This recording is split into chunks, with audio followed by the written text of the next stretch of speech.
Muy buenas noches para todos. ¿Cómo están? Veo que estamos en línea. Amanda, Ángel, Carolina.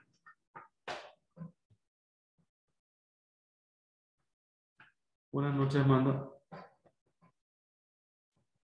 Bueno, hoy, viernes 3 de junio, vamos a dar... ¿Cómo estás? Todo muy bien. Vamos a dar inicio a nuestra cuarta y última unidad del contenido programático de estadística aplicada a las ciencias ecológicas.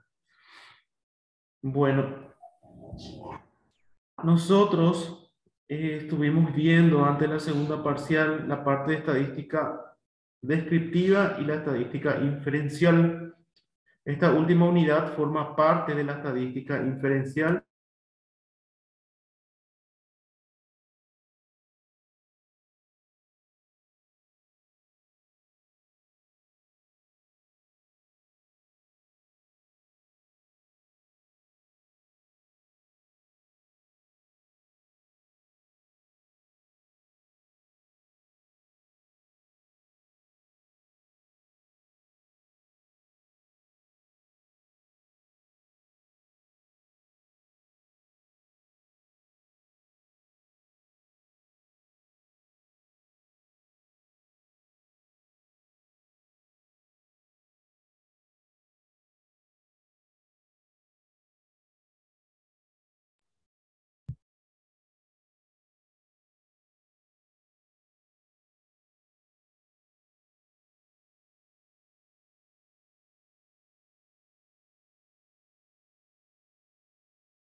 Good morning.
Profe, tu micrófono está en silencio y no se te escucha. Buenas noches, disculpen. Ahora sí. Bueno, le estaba diciendo con el micrófono apagado, mil disculpas por el caso, gracias por darme el aviso. Estaba diciendo que nuestra última unidad es método de muestreo. Nosotros habíamos visto al iniciar el programa en sí, habíamos tocado estadística descriptiva y estadística inferencial. Dentro de estadística inferencial, ahora vamos a ver en este contenido las técnicas y método de muestreo. Nosotros también, para todos los experimentos que estudiamos, los experimentos aleatorios, ya nos daba predeterminado el tamaño de muestra y trabajábamos en base a ello. Ahora va a ser viceversa. Ya no vamos a calcular ni estimar probabilidades ni posibilidades, sino más bien vamos a calcular el tamaño de muestra, los métodos para realizar los estudios. Estaba leyendo que esta unidad 4 se llama método de muestreo. Vamos a ver la clasificación. Simple, sistemático y estratificado. Acá falta uno que yo no le coloqué que se llama muestreo por conglomerados. No le coloqué porque ese va a ser el trabajo práctico de la asignatura. Que va a valer 20 puntos, creo que está ponderado el trabajo práctico. Bueno, entonces esta es nuestra unidad y nuestra última unidad que vamos a desarrollar durante este mes de junio y parte de julio, porque creo que el examen final es a fin del mes de julio. Profesor, una consulta, ¿el trabajo práctico va a ser individual o puede ser grupal? Creo que podemos ser hasta 3 personas, sí, hasta 3 personas. A elección, va a ser a elección eso, a elección. Yo sé que hay gente que quiere trabajar en grupo, hay gente que quiere trabajar particularmente solos nomás. Esta unidad en sí es más teórico, es mucha teoría. Vamos a ver algunos que otros ejemplos prácticos que van a ser de utilidad para la carrera de ustedes. Bueno. A ver. Quiero que tomen nota, que vayan anotando los puntos o los conceptos más importantes que yo les voy a ir diciendo. ¿Se ve la pantalla?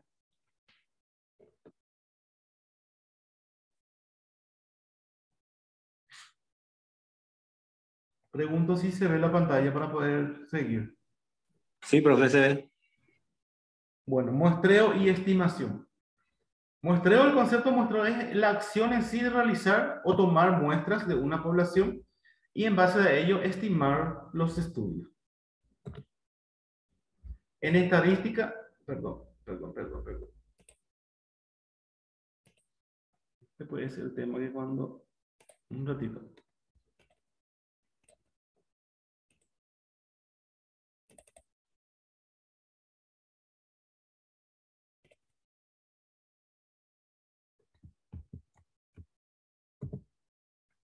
En estadística se conoce como muestreo a la técnica empleada para la selección de una muestra a partir de una población.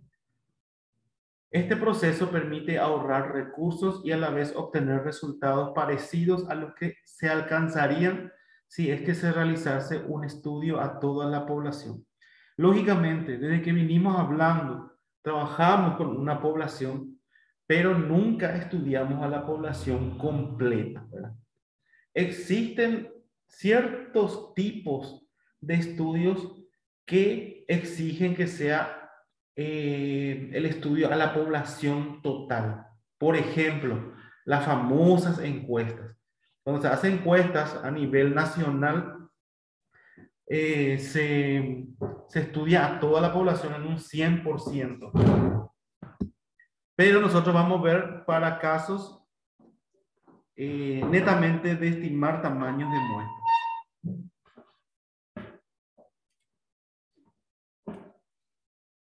En el muestreo, si el tamaño de la muestra es más pequeño que el tamaño de la población, se puede extraer 2 o más muestras de la misma población. Al conjunto de estas muestras se puede obtener de la población, se denomina espacio muestral, ¿verdad? Cosas que nosotros ya sabemos. Muestreo probabilístico, concepto. Los métodos de muestreo probabilístico son aquellos que se basan en el principio de la equiprobabilidad. ¿Qué quiere decir la equiprobabilidad? Que todas las probabilidades son iguales. Es decir, aquellos en los que todos los individuos tienen la misma probabilidad de ser elegidos para formar parte de una muestra. Y consiguientemente, todas las posibles muestras de tamaño no tienen la misma posibilidad de ser elegidas. Es decir, a ver, vayamos a un ejemplo práctico. Si tenemos un aula con alumnos y vamos a hacer un muestreo para estudiar el peso. Supongamos que esa aula esté compuesto por 30 alumnos. El muestreo probabilístico, el principio del muestreo probabilístico nos dice que esos 30 tienen la misma probabilidad de ser elegidos. ¿Por qué? Porque Juan, María, Susana, José, si yo le voy muestreando a uno de ellos, es 1 sobre 30, 1 sobre 30, 1 sobre 30. O sea, todos tienen la misma probabilidad de ser elegidos. Y eso es el muestreo probabilístico. Entre los métodos de muestreo probabilístico más utilizados tenemos muestreo aleatorio simple, que es lo que vamos ver luego, ¿verdad? El muestreo estratificado, el muestreo sistemático y el muestreo por conglomerados, que ya le adelanté que va a ser el trabajo práctico de ustedes. Nosotros vamos a ver muestreo aleatorio simple, la estratificado y la sistemática. Es lo que está descrito en la unidad, lo que vamos a desarrollar. Me interrumpen si quieren hacer preguntas de lo que vamos leyendo, muchachos, ¿sí? Sin problema, profe. El muestreo aleatorio simple, como su nombre lo dice, simple, parte de la asignación de un número para cada individuo de la población a través de distintos medios para la asignación. Tablas de números aleatorios, por ejemplo.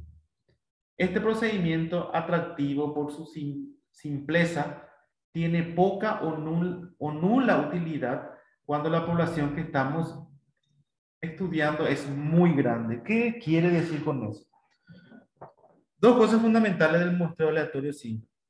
Uno, que es poco utilizado, dice, o nula, lo dice para unos casos, o sea que existiría un experimento al cual no se puede aplicar el muestreo aleatorio simple.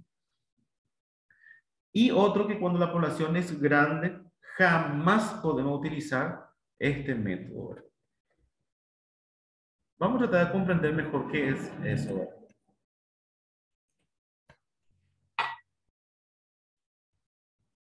Si yo tengo una población compuesta por, qué sé yo,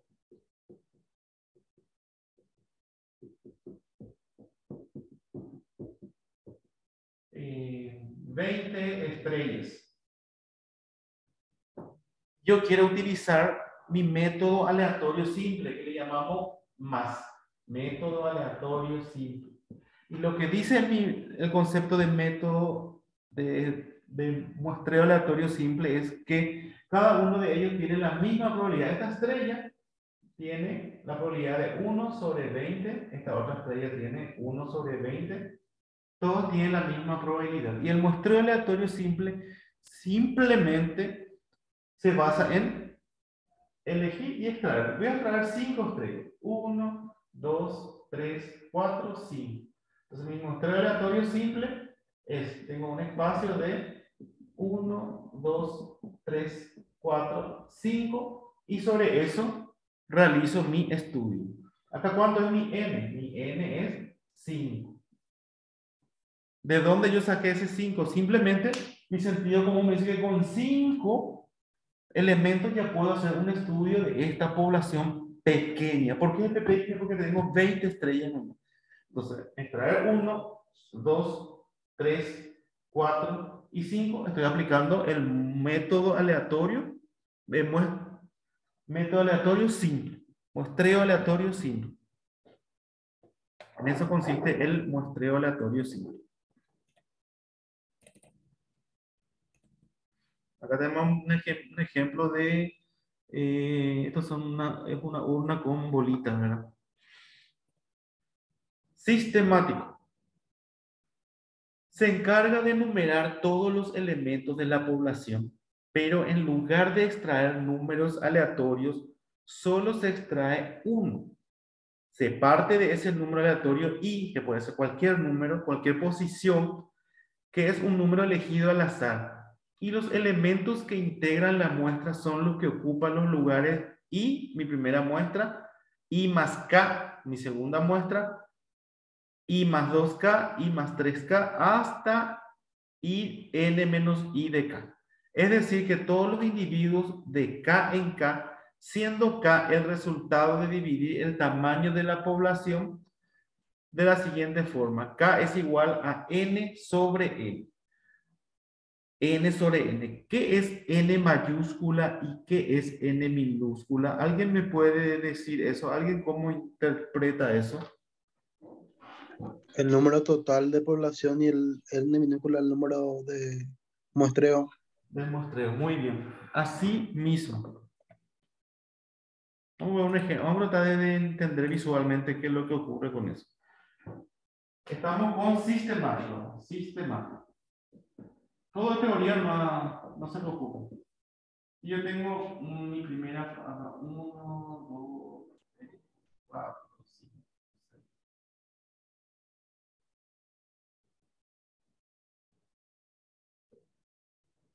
Vamos a suponer que tengo del 1, 2, 3, 4, 5, 6, 7, 8, 9, 10, hasta el 100. Hasta siempre. Mi N mayúscula o mi población es 100. Y yo quiero aplicar el método sistemático como dice la teoría. Me dice entonces que lo que tengo que hacer es partir sistemáticamente, ¿verdad? Con un incremento de K, donde K va a ser igual a 100, perdón, a mi tamaño de población sobre lo que quiero establecer mi tamaño de muestra. Entonces, para este caso, K va a ser 100 mi tamaño de población sobre, quiero extraer 10. 10.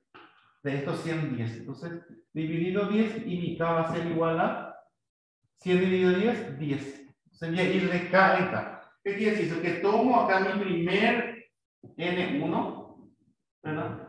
Y le añado más 10. Más 10. Entonces voy 1, 2, 3, 4, 5, 6, 7, 8, 9, 10. Acá extraigo mi N2. Entonces mi N2 que es igual a mi N1 más K, ¿verdad? O sea, mi N1 más 10. Voy otra vez en el siguiente parámetro de 10. 1, 2, 3, 4, 5, 6, 7, 8, 9, 10.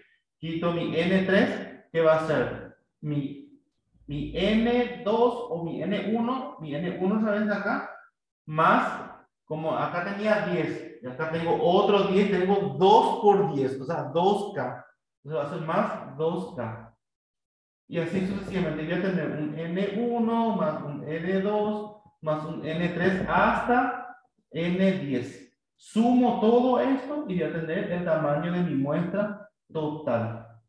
Y a esto se le llama muestreo aleatorio sistemático. Que como verán, haciendo un ejemplo, hablando groseramente y rápidamente, es para tamaño de muestras más representativas, más importantes o más grandes. Entonces, este es el segundo método sistemático.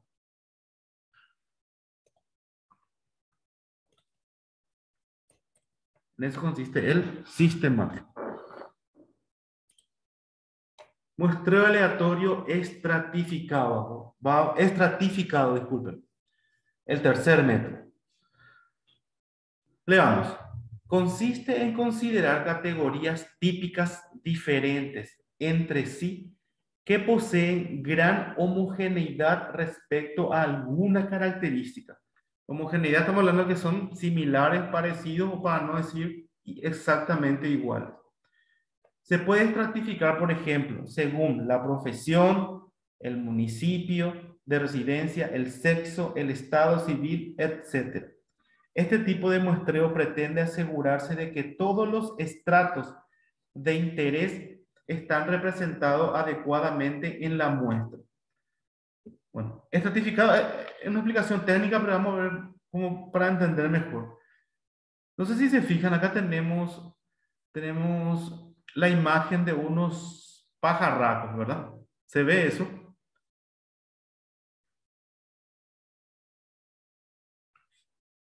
¿Se ve, chicos? Se ve la imagen de los pájaros, lo que se ve, profe. ¿No se ven los pájaros? ¿Por qué? ¿O están en el celular? Sí, se ven los pájaros, se ven, profe. Sí. Bueno, acá tenemos una línea de 4 pájaros, otra línea de 6 pájaros, otra línea de 2 pájaros y un pájaro solito. Vale. A este pájaro que está solito en la punta le dice director. A estos dos le dice ejecutivo. A estos dos le llaman departamento y este el resto. A todo este conjunto que ven en cuadro, a todo este conjunto, se le llama estrato. ¿Por qué se le llama estrato? Porque sus componentes son de la misma naturaleza, pero de características diferentes. ¿Sí? ¿Por qué? Porque tenemos un director, tenemos 2 ejecutivos, 6 departamentos y 4 que son el resto de otros puestos, lo que sea. Lo que sí, Todos son pajarracos, ¿verdad? De la misma naturaleza, pero con cargos distintos. Entonces, a este conjunto de pajarracos se le llama estratos. Estratos. Bueno, veamos más o menos gráficamente qué es eso.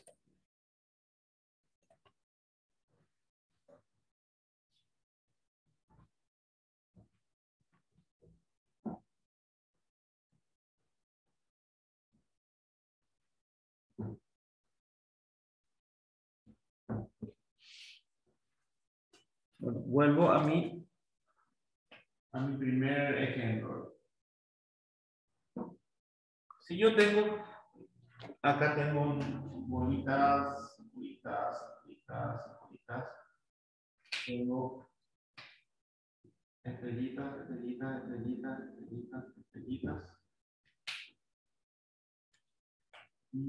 triangulitos. Tengo otro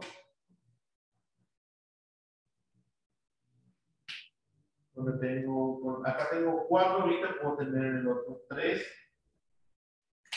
Acá tengo 5 estrellitas y puedo tener 6. Tengo 5 triangulitos y ahora puedo tener solamente 3. Luego puedo tener 5 pelotitas. Puedo tener 4 estrellitas.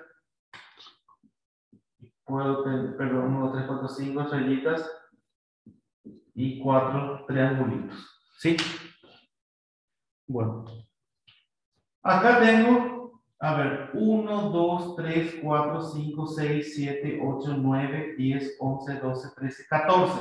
Un N1 de 14 elementos. Acá tengo 1, 2, 3, 4, 5, 6, 7, 8, 9, 10, 11, 12. Tengo un N2 de 12. Y acá tengo 1, 2, 3, 4, 5, 6, 7, 8, 9, 10, 11, 12, 13, 14. Un N3 de 14. A todos estos bloques se le llama estratos o grupos. ¿Y qué características tienen que tener estos estratos para usar el muestreo aleatorio por método estratificado? Es que tienen que ser internamente homogéneos y externamente heterogéneos. Y yo veo acá en mi estrato 1, tengo 1, 2, 3, 4 triangulitos, 5 estrellitas, o sea, son homogéneos. Porque tengo 14 unidades. Acá tengo 12 y tengo 14. ¿De dónde yo saqué esta muestra? De una población total enorme, gigantesco, donde hay muchísimas estrellitas, muchísimas pelotitas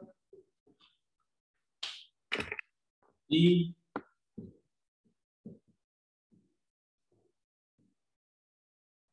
esta es mi población N.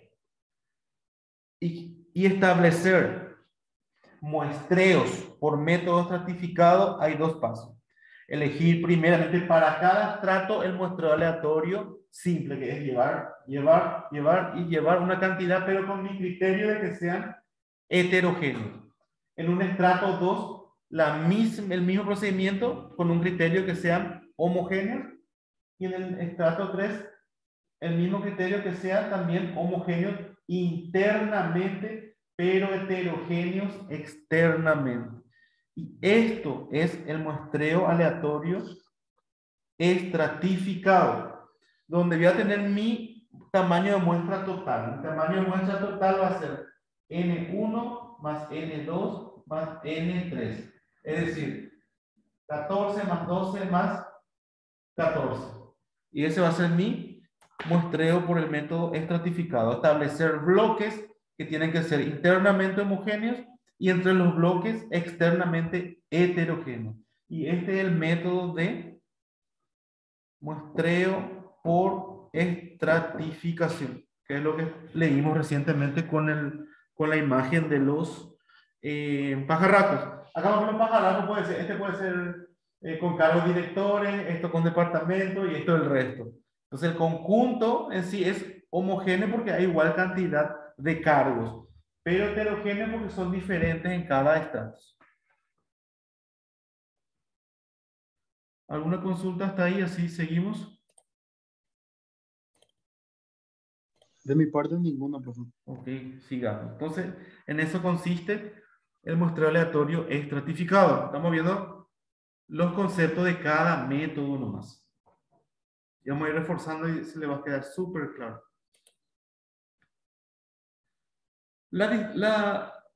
La metodología de muestreo aleatorio por estratificación tiene tres procedimientos que se llama afijación simple, afijación proporcional y afijación óptima.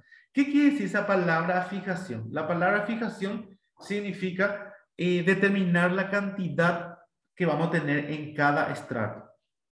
Nosotros, nuestro programa o nuestro enfoque, vamos a utilizar solamente la fijación simple, que es lo que acabo de mostrar en la pizarra, que es determinar por el método de muestreo aleatorio simple la cantidad de tamaño de muestra en cada estrato. Pero leamos cuál sería la diferencia. A cada estrato le corresponde igual número de elementos muestrales, que es lo que hicimos, pero yo puse unos 12 nomás, ¿verdad? Tenía que ser los 3, 14. No importa. Después tenemos otro método que se llama fijación proporcional, que no vamos a utilizar, pero que es otra metodología. La distribución se hace de acuerdo al peso o tamaño de cada población en cada estrato, es por porcentaje.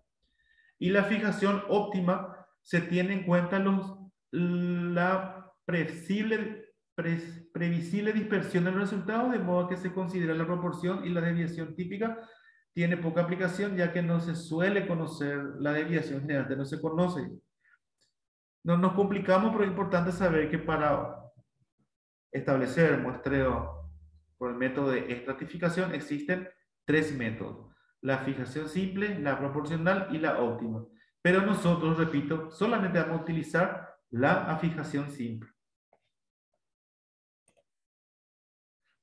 Muestreo aleatorio por conglomerado. Y este va a ser el trabajo práctico de ustedes, pero ya veamos ya directamente, verán qué consiste. En el muestreo por conglomerados, la unidad muestral es un grupo de elementos de la población que forman una unidad, a la que llamamos conglomerado. Un ratito.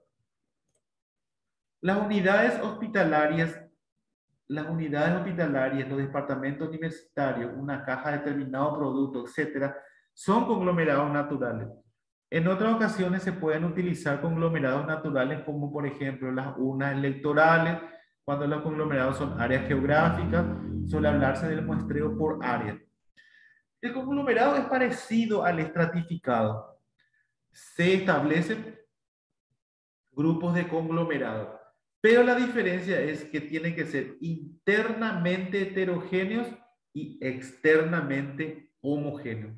¿Eso qué quiere decir? Que todos mis conglomerados externamente tienen que ser prácticamente iguales. Mi N1, mi N2, mi N3, hasta mi NK, dependiendo del tipo de estudio que estoy haciendo. Es parecido al estratificado, pero la diferencia es que tiene que ser externamente homogéneo e internamente heterogéneo. O sea, tiene que ser muy diferentes los que están dentro de cada uno.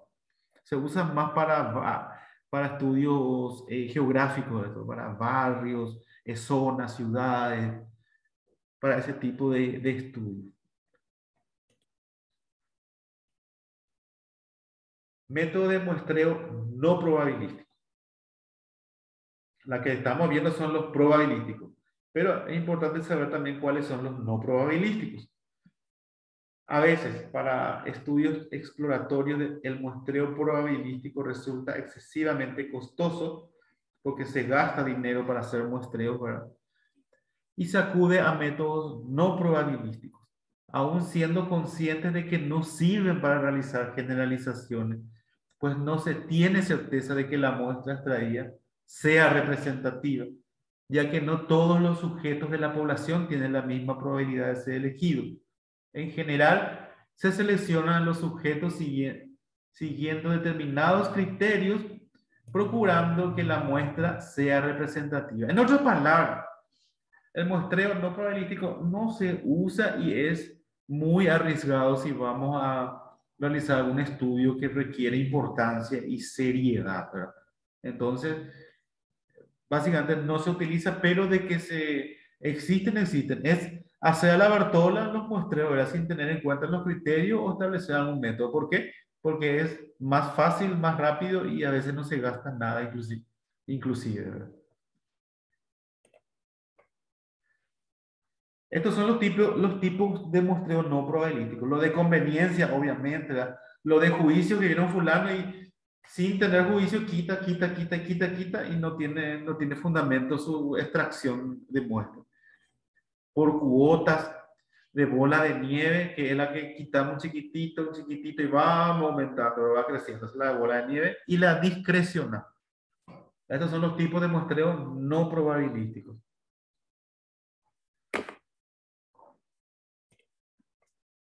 Muestreo por cuotas, también denominado en ocasiones accidental. Se siente generalmente sobre la base de un buen conocimiento de los estratos de la población y los individuos más representativos o adecuados para los fines de la investigación. Mantiene, por tanto, semejanza con el muestreo aleatorio estratificado, pero no tiene el carácter de aleatoriedad de Ake. Este método se utiliza mucho en las encuestas de opinión. Ese es famoso que se hace un preliminar para las votaciones y demás cosas, que es por cuotas, se hace por etapas o etapitas, le digo yo, ¿verdad? Y no hay certeza de que eso sea. ¿Por qué? Porque muchas veces en las elecciones presidenciales le decimos, fulano tal, está encabezándose a una última encuesta, pero eso no tiene certeza, no tiene veracidad porque no es la realidad.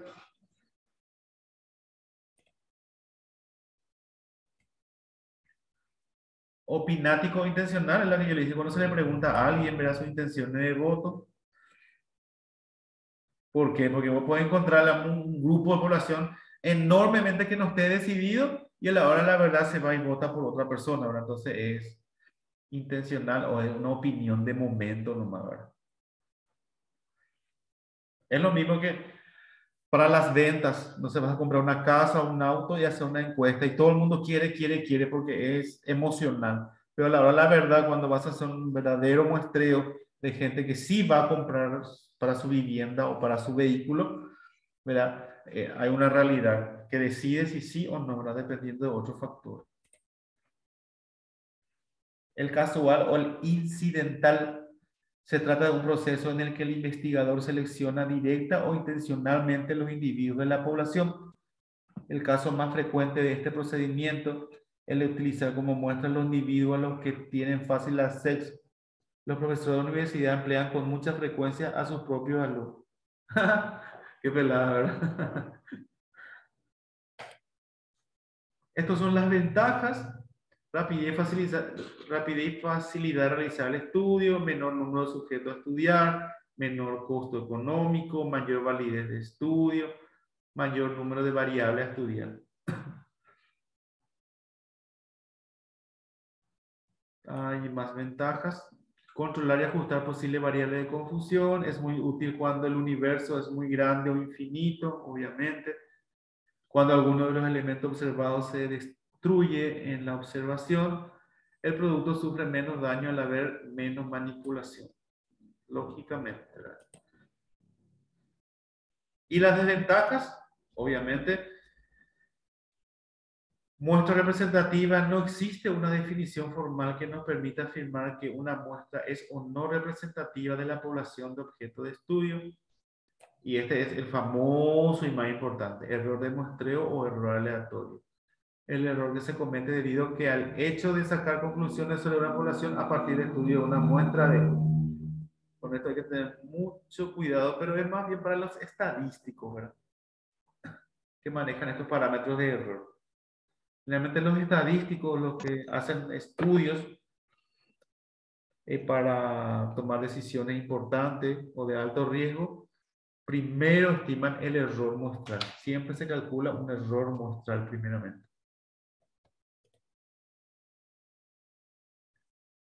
Un estimador puede ser la media, la desviación estándar, la varianza. Esos son los estimadores para realizar una muestra aleatoria, para estimar un posible error. En estadística se llama, redundando el término, ¿verdad?, estimación al conjunto de técnicas que permiten dar un valor aproximado de un parámetro de una población a partir de los datos proporcionados por una muestra. En su versión más simple, una estimación de la media de una determinada característica de una población de tamaño n mayúscula sería la media de esta misma característica para un tamaño de muestra n minúscula. La media es la estimación, ¿verdad? La puntual consiste en la estimación del valor del parámetro mediante un solo valor obtenido de una fórmula determinada. Por ejemplo, si se pretende estimar la talla media de un determinado grupo de individuos, puede extraerse una muestra y ofrecer como estimación puntual la talla media de los individuos de la muestra. Pero es más sentido común que otra cosa, ¿verdad? Intervalo de confianza consiste en la obtención de un intervalo dentro del cual estará el valor del parámetro estimado con una cierta probabilidad. En la estimación por intervalo se usan variedad de conceptos, entre ellos tenemos el intervalo de confianza, es una expresión del tipo, ahí ven, este es un símbolo que dice tita 1, tita 2. ¿Qué quiere decir eso? Que mi intervalo de confianza puede estar entre 95 y 100%. Entonces, mi intervalo de confianza tiene que ser mayor a 95 y menor a 100. Eso es lo que nos quiere decir. Donde tita es el parámetro a estimar. Este intervalo contiene el parámetro estimado con una determinada certeza o nivel de confianza. Esto a lo mejor le sonará un poco extraño y dicen de dónde salió esto. Lo que pasa, muchachos, es que cuando se realizan técnicas de muestreo, hay que tener establecido el intervalo de confianza siempre antes. Pero como nosotros no somos, o sea, estamos estudiando estadística como materia, no para ir a realizar estudios geográficos o demográficos, entonces no nos preocupamos de calcular el intervalo de confianza, pero se utiliza, se tiene que utilizar sí o sí para asegurar que el tamaño de muestra al cual le voy a someter estudio sea confiable. Por eso se llama intervalo de confianza. Y también tenemos el nivel de confianza,